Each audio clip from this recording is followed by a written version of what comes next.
Ah, jam nyalle ma bandam kalɗo gonɗa en gonirɗa salminama hande e hello meɗen hesso peeje gurdam won notion goto jinmi famminde on mais o weɓani no fewi joni noon vidéo ne heɓori jurti kono mi ñaagui heɗo tan jusqu'à la fin ma fam ko jinmi haalde ko ew kadi so welima holto yejir wadde like mbaɗa commentaire mbaɗa partagé comme d'habitude ew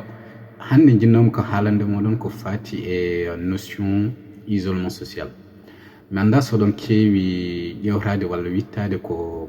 tukoɓe walla raneɓe occidentaux ji raneɓe bindi e meɗen au premier contact nde puɗɗi nattodirde e rendoji ɓaleɓe Afrique mais nde ɓe puɗɗoto arde meɗen ɓe neldi koɓe mbiyata moɓe inni les explorateurs d'accord mais min so tawi ko yiyandam kadi appelons un chat un chat. Ces gens-là n'étaient pas des explorateurs mais des éclaireurs ɓe garno ko ƴewtindade meɗen ƴettude meɗen information ngaji ɗi ganduɗa janggo eɓe mbawi artude noɓe maccirniri meɗen donc dartongol holliri meɗen annimaɓe guila fuɗɗode sohlaki eɗen garta hen ew ɓeɗon yimɓe noon nde ɓe gaare meɗen nde guila taw wona banggue baɗaɗo déjà colonisé par les blancs arabes woni Afrique du Nord et la côte océan Indien eh bien Afrique fof guila funnangue ha hirnangue guila rew ha worgo ɓe tawani hen ko wiyete prison et d'ailleurs son ƴewtidima e pular terme mo mbiyaton prison woni kaso en tout cas e nder pular mi haalani haala pular walla fulfulde mais minen min mbiyata prison ko kaso e kaso jiggaki kay terme français cachot e cachot hoore muɗum firti tan ko prison voilà ew joni noon ɓe tawani prison e nder rendoji Afrique joni noon ɗum haawiɓe haawiɓe wonde joni noon ɓe jiiɗi yirde holno enen no mbaɗirta par ce que ɓe mbi quand même no wayi wade foof wona ko criminel uji ngala e meɗen wona yimɓe ɓe tatotako walla ɓe ganduɗa ɓe ndewani kuule walla sarɗiji rendoji ɗi mbawɗen jogade won taariɓe hen no kewi holno mbatten ha ɓeɗon mbaɗen ɗumen sanctionné taw en beddaki ɗumen prison par ce que kamɓe nder Europe ɗum tan ɓe gandi ɓe ganda goɗɗum ko wona prison ew nde ɓe janggi meɗen noon ɓe tawi e rendoji meɗen notion biyeteɗo isolement social woni so tawi neɗɗo walla so tawi neɗɗo tan e nder rendu muɗum waɗi ko tiiɗi yafayde woni wasde rewde won hen sarɗiji won hen kuule eh bien walla wadde won hen gueɗe ɗe ganduɗa d'un point de vue déontologique c'est vraiment hunde nde ganduɗa ala ruttade caggal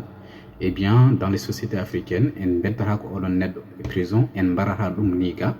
kono on va faire de l'isolement social woni oɗon neɗɗo telɗinen ɗum famille joñen ɗum banggue rendu ngo yaaha haaju muɗum e kañum hay sonno ene humta le minimum mo ko foti humtude e rendu ngo eh bien gueɗe kewɗe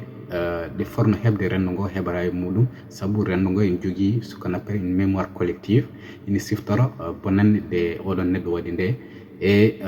ɓe taaƴi kala relation mo mbawno jogade e oɗon neɗɗo joni noon ina waɗi garon e won ko yowon au niveau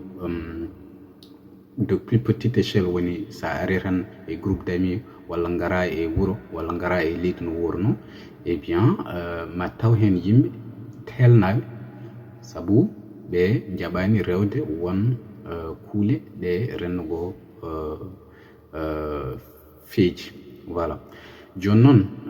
oɗon notion weeliɓe kamɓe tubakoɓe ha ɓe nde ɓe puɗɗi en maccinde ɓaleɓe nde e nawɗum e Afrique eh bien ils vont reprendre cette notion là et ils vont l'appliquer d'une manière beaucoup plus brutale non so tawi gon pour non pas pour punir yimɓe ɓe ganduɗa ko nefniɓe e leñol mabɓe non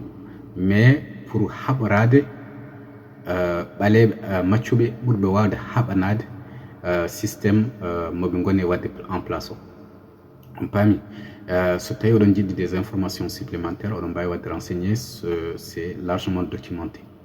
et holko sabi hande mber adde modon odon notion. Eh bien tout simplement c'est un outil social comme une autre ngandon dum e to ɗiɗi jin aussi ko rentinde modon sabu il y a des dérives par rapport à ça